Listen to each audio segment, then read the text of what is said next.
और जो लोग अपने आप को हिंदू कहते हैं वो 24 घंटा हिंसा हिंसा हिंसा, नफरत नफरत नफरत, असत्य सत्य असत्य।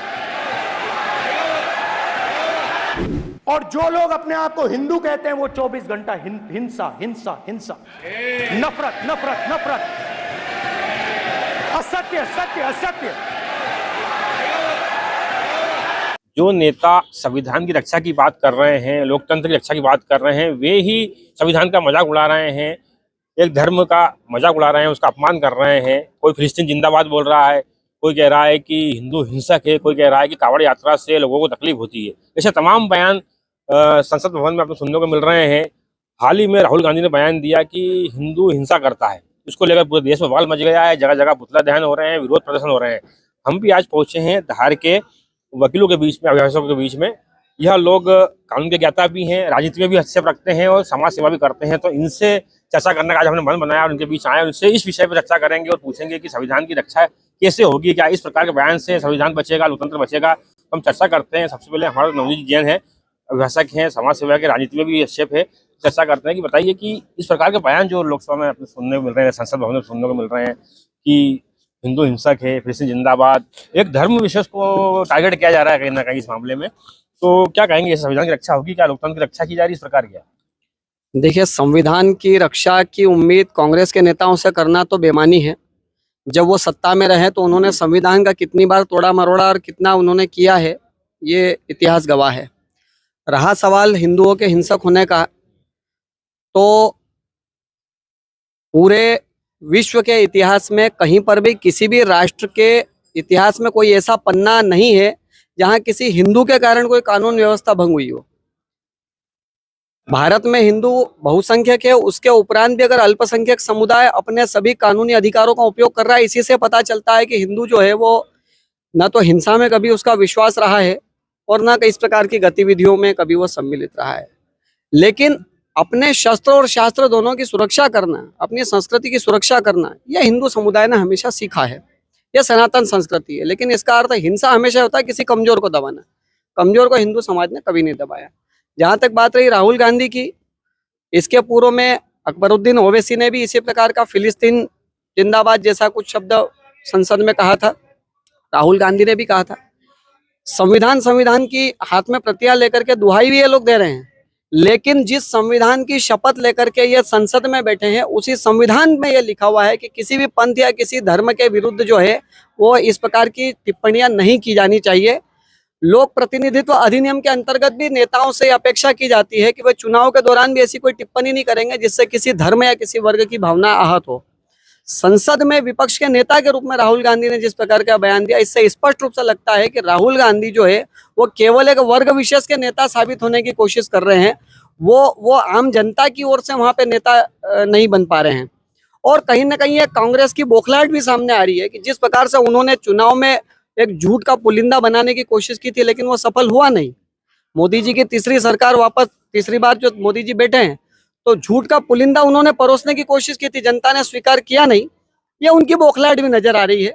कहीं ना कहीं उन्होंने हिंदुओं के विरुद्ध भी बौखलाहट ही है। लेकिन इस प्रकार की बयान और इस प्रकार की मानसिकता जो है कांग्रेस से यही अपेक्षा भी की जा सकती है, क्योंकि पूर्व में जब कांग्रेस की सरकारें रही है तो साधु संतों पर गोलियां भी चली है, मंदिरों पर भी आक्रमण हुए हैं, हिंदू समाज के विरोध में अनेक प्रकार के काले कानून भी उन्होंने ऐसे लागू किए जिससे हिंदुओं का दमन किया जा सके। तो राहुल गांधी जैसे क्रॉसब्रीड व्यक्ति से यही अपेक्षा की जा सकती थी। इससे ज्यादा उनके मानसिक दिवालेपन की और कोई उम्मीद उनसे की भी नहीं जा सकती। कोई इससे अलावा कुछ सोचेंगे या कुछ और बयान देंगे, यही मेरा। राहुल गांधी केवल एक धर्म के नेता बनने का प्रयास कर रहे हैं, वे सभी के नेता ही बन रहे हैं। हमारे साथ मुकेश सिसोदिया जी भी हैं, ये भाजपा से भी जुड़े हैं। सनातन धर्म के मामले में इनकी पोस्ट अधिकतर चलती है, चर्चा विषय रहती है। चर्चा करते हैं कि राहुल गांधी और अन्य नेता जो विपक्ष में है, संविधान की बात करते हैं, तो संविधान ये अधिकार देता है कि वो सनातन धर्म का, हिंदू धर्म का अपमान करें। संविधान की आड़ में हिंसक वर्ग को कवर फायर देने के लिए ये जो केवल कांग्रेस ही नहीं करी, पूरा विपक्ष ने राहुल गांधी जैसे एक जो कल पीएम ने बताया कि बालक बुद्धि व्यक्ति को अपना नेता चुना है, तो उसके लिए कहीं ना कहीं कांग्रेस के अलावा पूरा विपक्ष जवाबदार है। वास्तव में हिंदू धर्म के खिलाफ केवल हिंदू धर्म के खिलाफ बोलकर वास्तविक हिंसक वर्ग को बचाना और तुष्टीकरण के लिए, केवल तुष्टीकरण के लिए पूरा विपक्ष यही काम कर रहा है। कांग्रेस की तो प्रारंभ से ये नीति रही है कि वो सिर्फ और सिर्फ हिंदू धर्म के खिलाफ बोलने के लिए येन केन प्रकार कुछ भी कहना और हिंदू धर्म पर आज़ादी के बाद से टारगेट करता रहा है। और अब आज भी हम वही देख रहे हैं। अच्छे काम जितने भी अन्य यदि कोई पार्टी करती है, कोई दल करता है देश हित में, धर्म हित में, उसके खिलाफ किसी भी हद तक जाकर कांग्रेस और कर रहा। और कांग्रेस के जो भी हिंदू हैं, मेरा तो उन लोगों से बड़ा वो आता है कि कांग्रेसी हिंदुओं के बारे में ही उनने कहा है। उनका ये कहना है, उनसे जब पूछा गया है कि आप हिंसक हिंदू कह रहे हैं तो किसके लिए, तो उन्होंने केवल बीजेपी के हिंदुओं के लिए कहा है। तो क्या जो कांग्रेस में जो हिंदू हैं वो क्या इस बारे में मानते हैं, ये उन लोगों को सोचना चाहिए। कौन हिंदू हैं जो कांग्रेस की ऐसी चीज पर भी सुविधा अनुसार मौन रहते हैं और सुविधा अनुसार बोलते हैं, ये सबसे बड़ा खतरा है देश के लिए और धर्म के लिए। जो हिंदू कांग्रेस जुड़े हैं वे मौन रहते हैं, ऐसे मामलों में ये घातक है समाज के लिए, देश के लिए। हमारे साथ भगवान जी मालवी हैं, भाजपा जुड़े हुए अभिभाषक हैं, समाज सेवक भी। इनसे पूछते हैं कि राहुल गांधी कहते हैं कि मोहब्बत की दुकान खोली उन्होंने, तो मोहब्बत की दुकान पर ये कैसी नफरत बेची जा रही है? राहुल गांधी ने एक सनातन धर्म के लोगों को बारे में, हिंदुओं के बारे में जो हिंसक प्रवृत्ति की बात बताई है, बहुत गलत है, बहुत ही निंदनीय है। मैं इसकी घोर शब्दों में, कड़े शब्दों में निंदा करता हूं। और जहां तक कांग्रेस पार्टी और अन्य पार्टियों का भी सवाल है, एकमात्र उनका उद्देश्य है कि विरोध में जाना। उनका देश से, राष्ट्रहित से कोई सरोकार नहीं है। और भारत में इस प्रकार के बयान देकर अराजकता और हिंसा फैलाने के लिए विपक्ष के नेता जिम्मेदार हैं। मैं उनकी कड़े शब्दों में निंदा करता हूं। विपक्ष है जो कि केवल विरोध करना चाहता है, वो देश के हित में या समाज के हित में कोई उनका टारगेट नहीं है, कोई एजेंडा नहीं है।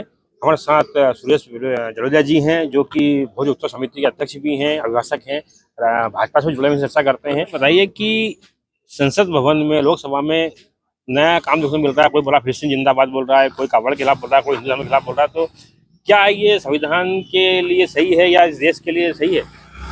ये जो लोकसभा में बोल रहे हैं, हिंदुओं को हिंसक बोल रहे हैं, संविधान विरोधी बातें कर रहे हैं, ये सनातन धर्म का, हिंदू समाज का अपमान कर रहे हैं और हम इनका विरोध करते हैं।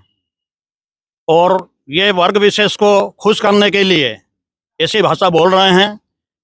संविधान निर्माता हमारे भीमराव जी अम्बेडकर के सामने इन्होंने, कांग्रेस ने चुनाव लड़ा, उनको चुनाव लड़ने नहीं दिया, उनको हराया इन लोगों ने। हज कमेटियों को इन्होंने प्रोत्साहन दिया और हमारा अमरनाथ यात्रियों को इन्होंने टैक्स लिया। तो ऐसी तो संविधान का उल्लंघन तो ये लोग कर रहे हैं। संविधान का उल्लंघन तो विपक्ष पार्टी कांग्रेस कर रही है। हमारे साथ अभिभाषक एक और हैं, आपका परिचय दे दीजिए। अशोक चौहान एडवोकेट है। तो हाँ जी, अशोक जी बताइए कि जिस प्रकार का माहौल देखने को मिल रहा है, अभी लोकसभा में, संसद में बयानबाजी हो रही है, हिंदू धर्म का अपमान किया जा रहा है, तो क्या कहना चाहेंगे इसे? मेरा कहना सर कि जो राहुल गांधी जी है, अभी आप परिपक्व है, उनका कोई अभी वो ट्रेनिंग की जरूरत है अभी। और उनका जो है, उनको मोहरा बना रखा विपक्षी दलों ने, उनको बोलने की कोई तमीज है नहीं, चाहे जो बोल रहे हैं। और उनके खिलाफ तो मुकदमा बनना चाहिए साहब, उनको तो जेल में ठीक रहेंगे साहब। वो क्या भाई सही ढंग से काम कर नहीं पा रहे, जो जवाबदारी दी है उसका निर्वहन कर नहीं पा रहे साहब। और विपक्षी नेता पद पे बैठने का अधिकार नहीं साहब उनको। यदि वे हिंदू समाज का, सनातन का अपमान कर रहे हैं तो उन्हें विपक्ष बैठने का अधिकार नहीं है। आपने देखा कि अभिभाषकों से हम चर्चा की, पूरे देश में आक्रोश है, जगह पुतले दहन हो रहे हैं। तो कहीं ना कहीं राहुल गांधी को विपक्ष नेता बनाया गया है, तो वे सभी के विपक्षी नेता हैं, किसी एक वर्ग के नहीं है। तो उन्हें इस बात ध्यान देना चाहिए। और हिंदू धर्म का, सनातन जो विरोध करते हैं लगातार, वे हमेशा बार बार इस पर बयान देते हैं, उन पर इस पर अंकुश रखना चाहिए, समझना चाहिए।